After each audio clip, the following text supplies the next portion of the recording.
ito po ang SNN. All out ang showdown ni Piolo Pascual and Zanjo Marudo for Casey Concepcion's heart in Lovers in Paris. Ang pinakamaiinit na detalye, now na. All-out rivalry. Piolo Pascual, nagsiselos nga ba dahil sa mga fans ng tambalan ni Casey Concepcion at Zanjo Marudo? Team Piolo or Team Zanjo?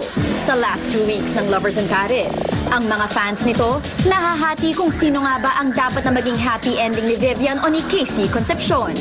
Pero mismong ang mommy ni Casey na si Megastar, umaming Team Martin daw siya.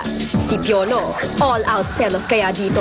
Nakakatuwa kasi a lot of people are actually rooting for Martin. Nagbabasa ako ng text ng thread namin na Lovers sa Pinoy Exchange. Kasi talagang siya, Vivian lang all the way. Zanjo has grown so much, as an actor. Okay ako dun because at least nagugustuhan ng mga tao. And of course, for Megastar to root for him, at least makikita mo talaga na, merong kay Carlo, merong kay Martin. All-out pride din naman daw ang nararamdaman ni Piolo para kay Angel Locsin. Through a bouquet of red roses na ipinadala niya noong International Emmys Awards night sa New York, ipinaramdam ni Piolo ang kanyang pagsuporta. Pero ang kwento, muntik pa raw na siya ang maging escort ng kanyang leading lady sa Lobo. She asked me, and I wanted to jump on the chance, pero it was our last taping day for Lovers in Paris, so sayang, I wouldn't wanted to escort her. Head turner yun eh. I wouldn't mind na nandun sila bigla ako. Makita ko lang how she's been praised na talagang pinagtitinginan ng mga tao. Honor na rin sa akin yun. She brought pride to our country. She brought honor to the Filipinos. I'm really, really proud na for what she has achieved. Marami pang darating na recognition. That is due her. Heto ang isa pang winner para kay Piolo, ang pagtulong sa ating mga kababayan. Last weekend, isang fundraising concert and auction ang pinangunahan ni Piolo with Mr. Ryan Cayabyab, Maarni Lozada, and Richard Poon for the benefit of ABS-CBN Foundation's Bayani Juan project. Dumating para magpakita ng kanilang suporta in this worthy cause ang business tycoon na si Don Jaime Zubel de Ayala at Star Magic heads na sina Miss Mariol Alberto at Mr. Johnny Manahan.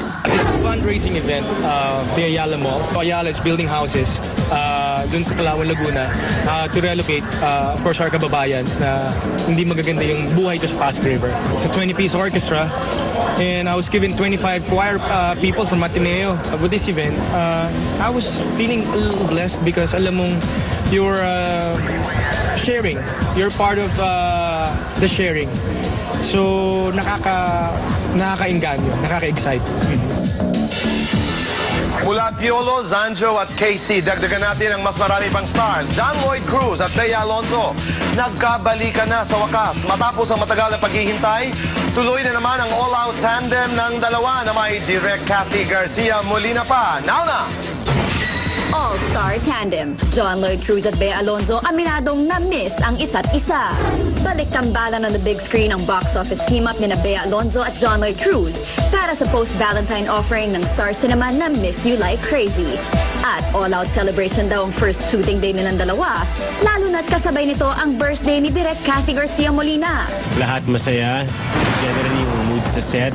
Especially today dahil birthday ni Direk Kathy. Happy ako, excited. Kanina nagkaroon kami ng fiesta dun sa may table. Medyo mahirap. Imagine, nandito po kami ngayon sa kalye ng Binondo. So maraming mga pasahero, maraming mga jeep. Masaya siya. Hindi siya kinoconsider na pressure. Ilang project na nagkahiwalay sina Bea at Lloydie. Kaya naman super special daw ang baliktambalan nilang ito. Na-miss ko siya working with him. Iba talaga pag pelikula. I mean, iba rin yung naging experience namin sa Betty. Pero sa pelikula, syempre, ang huling naalala ng lahat, yung One More Chance, nakakamiss yung batuhan na mangyayari and yung mai-offer namin on screen. And sa isa't isa, parang napaka-exciting and talagang look forward ko. Hindi naman yung beauty sa pakikipagtrabaho dito kay Lloydie. May lalim. Ikaw, bilang katrabaho niya, yung susunod ka rin ng kilay na, ay, ang galing. Ay, ako rin gagawin ko yun para mag-meet kami. Nagkaroon man daw ng ibang leading man si Bea.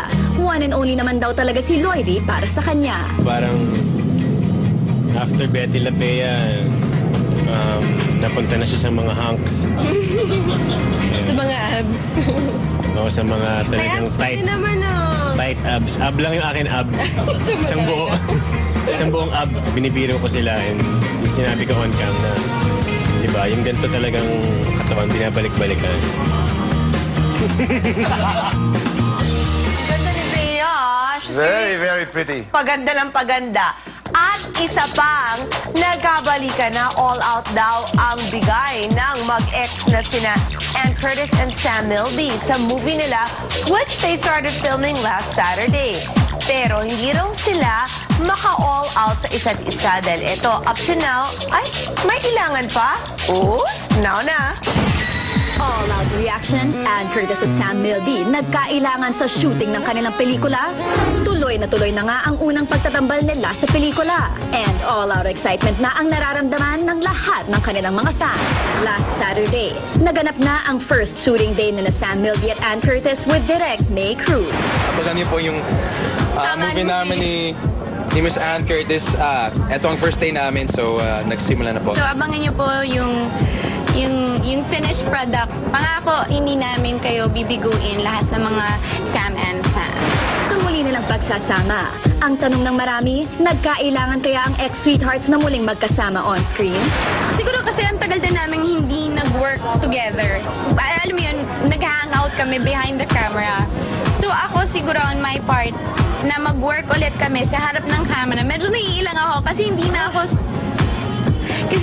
sanay na, alam mo yun, kasi acting. So, Actually, sa cam test, parang it felt awkward for some reason.